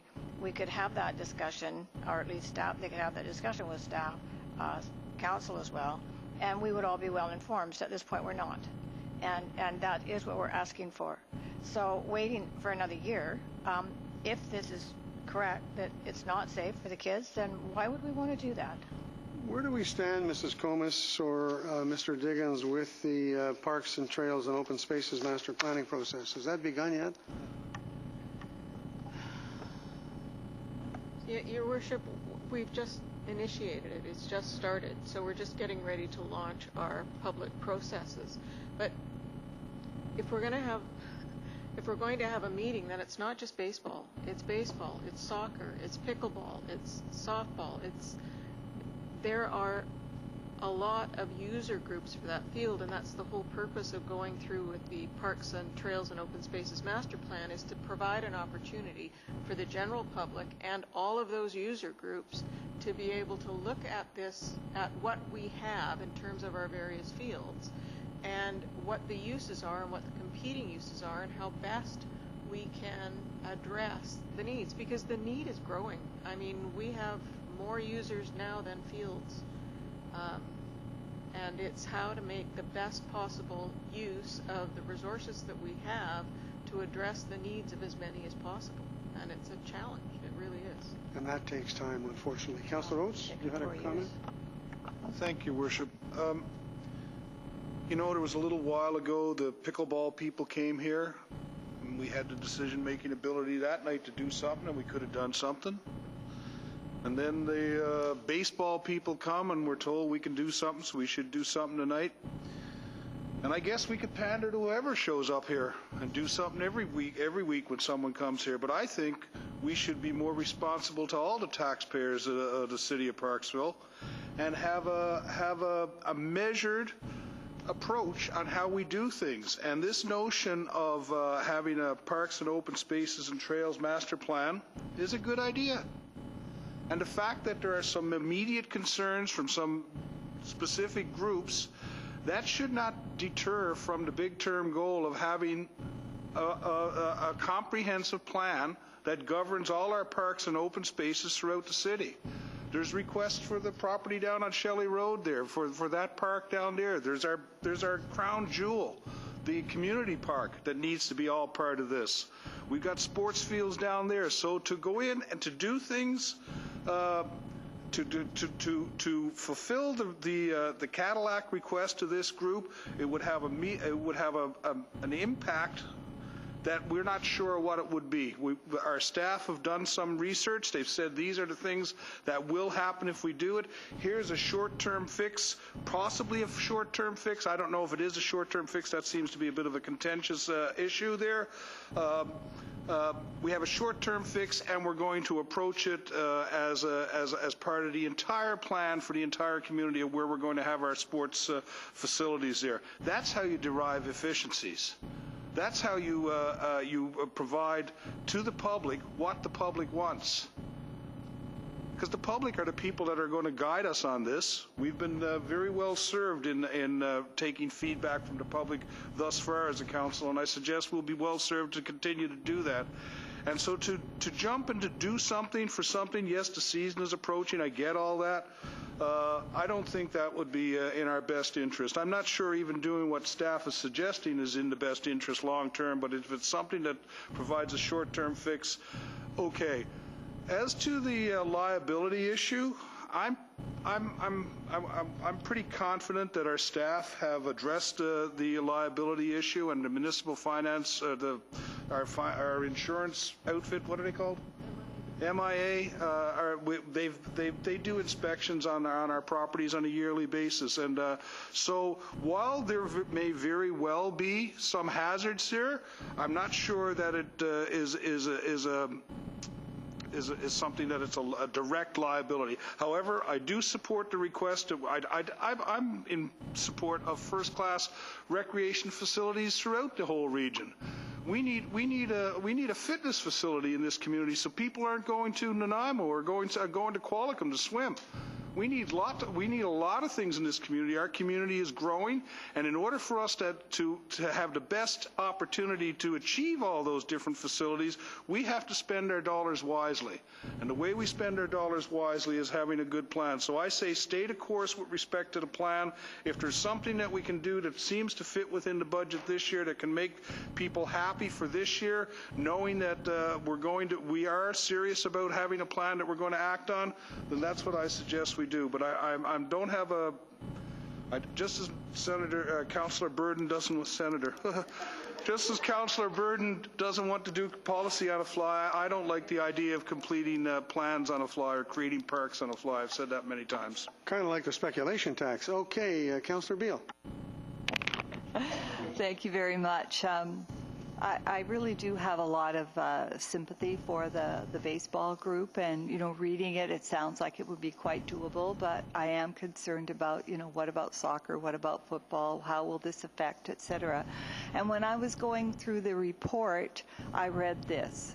For 2018 and beyond, staff have communicated to all Springwood Park user groups that any new projects proposed, which would normally fall outside regular maintenance, will be tabled for the 2018 Parks and Open Spaces Master Plan currently underway. And it goes on to explain that the modifications that have been requested were not currently in the planned for. And when I read that, I think it is unfortunate that there's going to be a delay. But it's really my hope that if we do this properly and as part of that larger view, that at the end of the day, we can have something that is better than if we quickly do this or quickly do that. What I would ask of staff is, as we move into the parks master plan, the open spaces and the parks, and this is beyond the community park, given that, unless there's some hiding someplace else, the only sports fields we have at present are in the community park and at Springwood. with that, is it part of the plan to have those looked at as a separate section within that larger plan? And if that's the case, perhaps it would make some sense to take care of that part of the master plan slightly earlier than some others, so that we can anticipate being able to move on some recommendations sooner than if we put it at the very end, perhaps. So I am just wondering about that part of it. If I may, Your Worship, through you to Councillor Beale. I mean, there is always a possibility that we could move the sports field component of the plan ahead. However, the plan as a whole,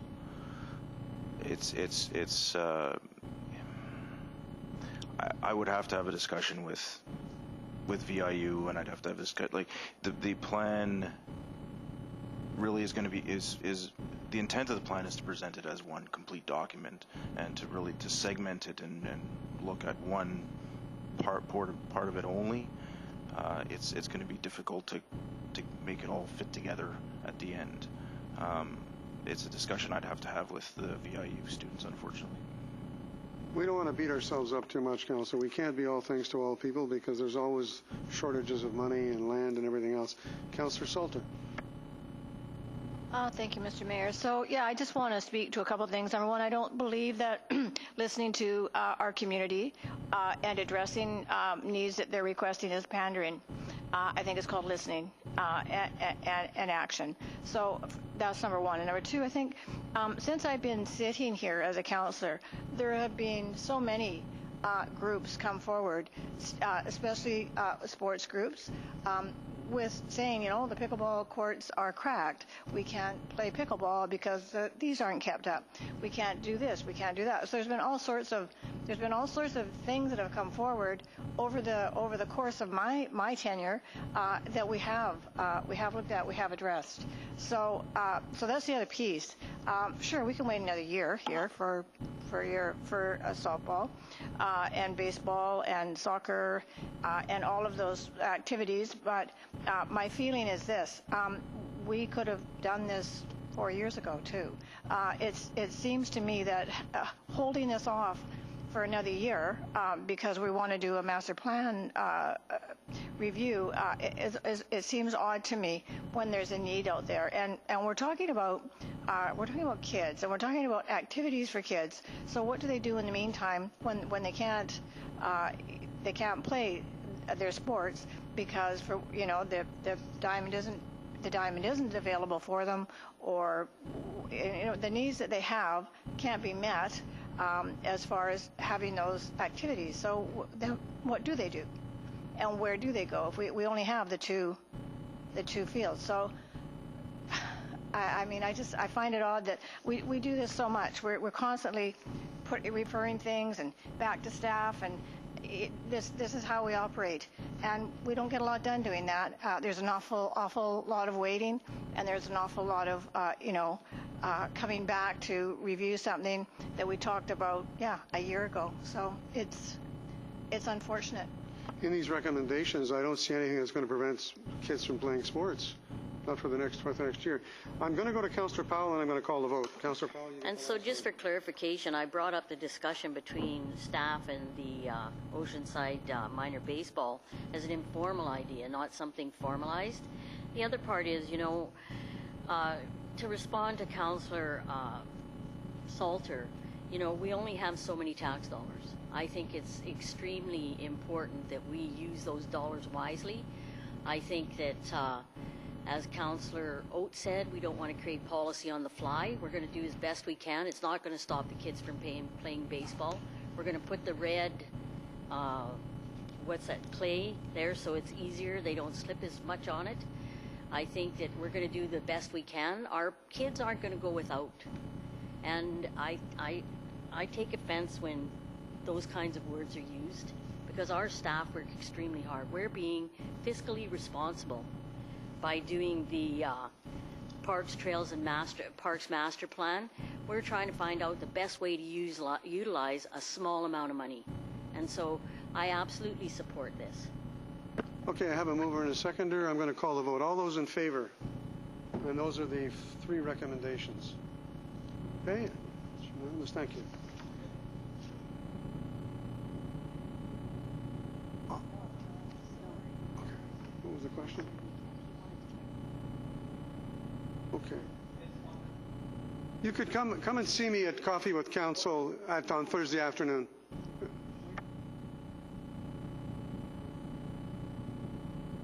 All right. Next one, Mr. Diggins, this is your evening. Springwood Park paving, lot paving, I need a mover and a seconder for the recommendations. Do I have a mover and a seconder? Moved by Councillor Rhodes, seconded by Councillor Beal. Mr. Diggins, would you give us the background on this, please? If I may, Your Worship, with regards to the Springwood Park lot paving, including within the 2018 budget deliberations, a spending package totaling $150,000 was submitted by staff to pave the existing gravel parking lot at Springwood Park. The lot is currently ready to pave, already has curb and gutter and drainage in place. With school restructuring and increased usage at the park, the lot requires increased maintenance. The recommendation are as per the agenda. Any questions for Mr. Diggins? I'll go to. I want to do this first. I have a fixation about asphalt, and I've talked to staff about it, and I'm given all the good reasons why this is the most economical, reasonable, logical thing to do. Much to my dismay. Anybody else got any comments to make about asphalt? I second it with you. I don't like asphalt. I think we should have permeable surface. We had a big discussion last week about, what was it? Not floods, but what was it we were talking about? Drainage. And so here we are paving another parking lot. And so, yeah, when I saw this, it's sort of like we're talking out both sides of our mouth. Like, when are we going to start actually walking the walk? Councillor Beal and Councillor Burden. Thank you, Worship. And perhaps a question through to Mr. Figuera, who's a bit of a drainage expert and familiar with best practice around this. Will there be ways to collect water off this surface through, be it swales or something, to slow the water down and allow for some infiltration? With your permission, I'm sorry, if I may, Your Worship, through to Councillor Beal, there is a drainage system in place. There's curb and gutter. However, the drainage system diverts the water into a ditch system. So the water will be effectively does permeate into the ground once it exits the parking lot surface. Councillor Burden. Councillor Beal covered it and was answered. Thank you. One more question.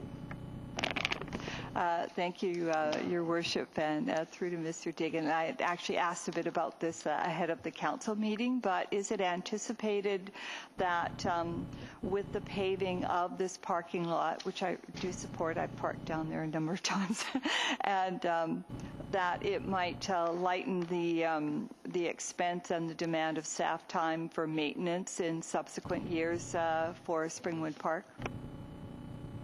If I may, Your Worship, through you to Councillor Beal, it will lighten some of the burden of staff for maintenance requirements with regards to dust control and grading throughout the summer months and winter months.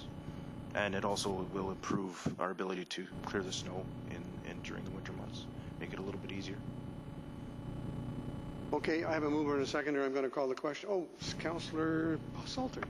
Thank you, Mr. Mayor. So what I noticed, though, was on the previous one, it says option 2, field improvements, so on, and it states that that we could perhaps use some of the money from the parking lot, because there was some money left over, could reconsider allocating a further portion of the budget to fund the full infield cutout at the Rotary Field as requested, blah, blah, blah. So the 10,000, because there's an extra remaining 10,000 there. If I wait, Your Worship, to you, through you to Ms. Salter, Councillor Salter, sorry. The remaining budget that's available to staff for the paving, that's going to be used to accommodate some line painting within the parking lot to delineate it so that it's organized better than it currently is, and it's also a little bit of contingency to accommodate for any unforeseen extras that may occur during the paving of the lot. Okay, because how it reads. Sorry, I just wanted to add, by doing the painting, we'll be able to, as John has indicated, we'll be able to organize the parking better and have a higher capacity for that parking lot, rather than having people park just wherever. We'll be able to fit more cars in there, so that's part of that idea too.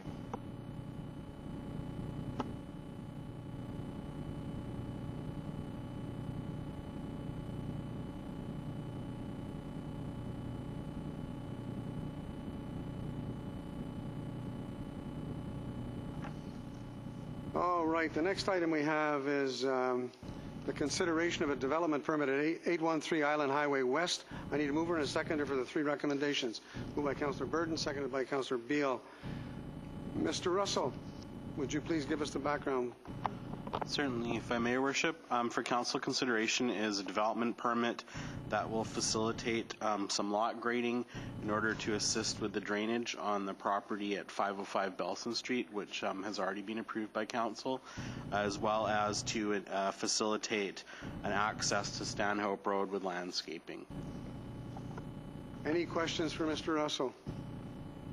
Seeing none, I'm going to call the vote. All those in favor? Opposed? Thank you, that is carried.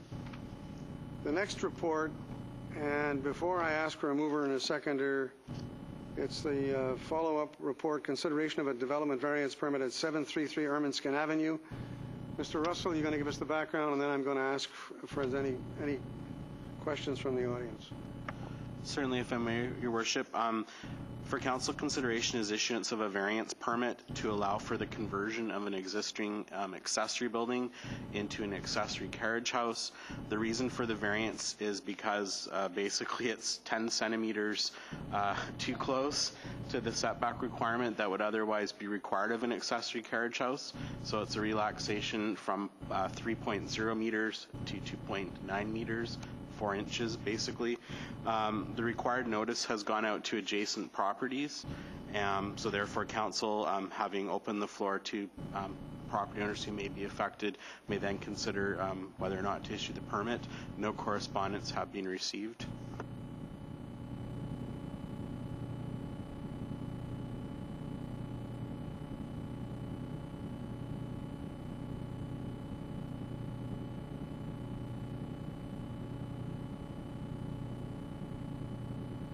All right, I'm going to ask for a mover and a seconder. Moved by Councillor Burton, seconded by Councillor Powell. Any questions for Mr. Russell from members of council? Seeing none, I'm going to call the vote. All those in favor? Opposed? Thank you. That is carried. Okay, ICBC Information Protection Policy and Information Sharing Agreement. We have 4 recommendations. I need a mover and a seconder. Moved by Councillor Salter, seconded by Councillor Burton. I guess I'm asking Mrs. Comas for an update on this. Yes, Your Worship. We previously had a relationship with ICBC where they would provide us with information when we required it with respect to bylaw compliance. ICBC has now changed the way they are doing business, and so have required municipalities to develop an access to information sharing policy and enter into a sharing agreement with them in order for us to continue to be able to access information. And so the recommendations are as per the agenda, and the proposed policy is attached to the report.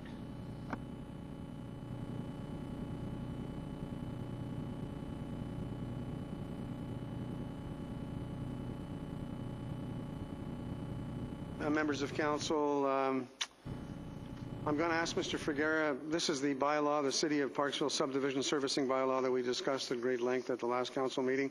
So prior to introducing the bylaw for readings, I will now ask Mr. Figuera to provide background on the bylaw and the changes to the bylaw as it is presented this evening. And I'll read, I think I've got different amendments than you, or different recommendations that you do, so I'll read them slowly. Mr. Figuera. If I may, Your Worship, before Council is the City of Parksville Subdivision Servicing Bylaw 2017, number 1540. As per the request from Council at the special Council meeting regarding this bylaw, changes have been made to the servicing bylaw to reintroduce trees, and that was something that was requested.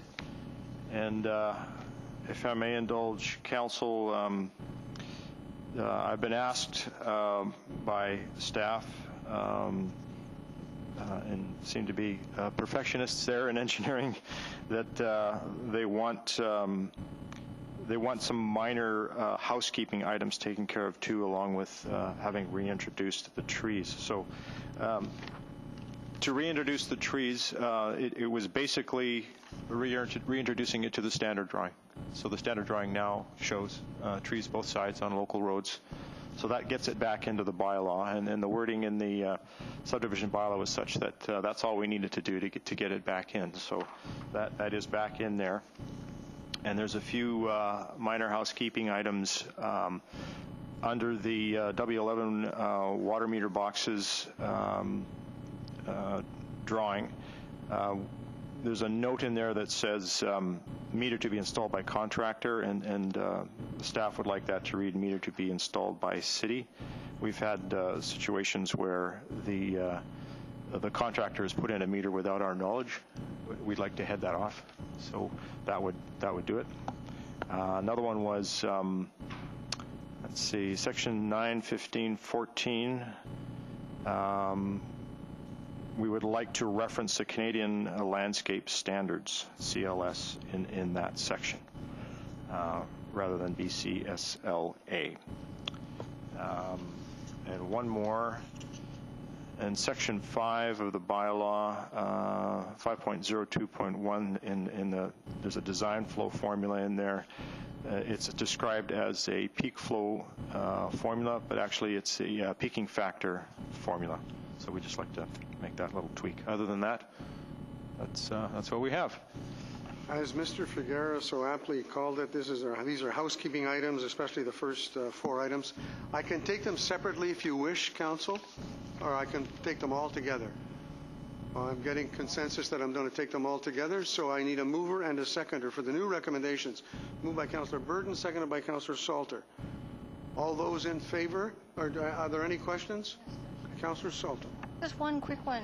I wanted to ask Mr. Figuera about the lights that you were switching in the downtown area to LEDs.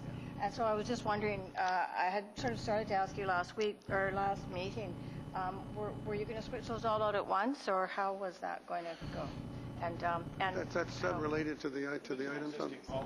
I could ask after this, but I did want to hear his response.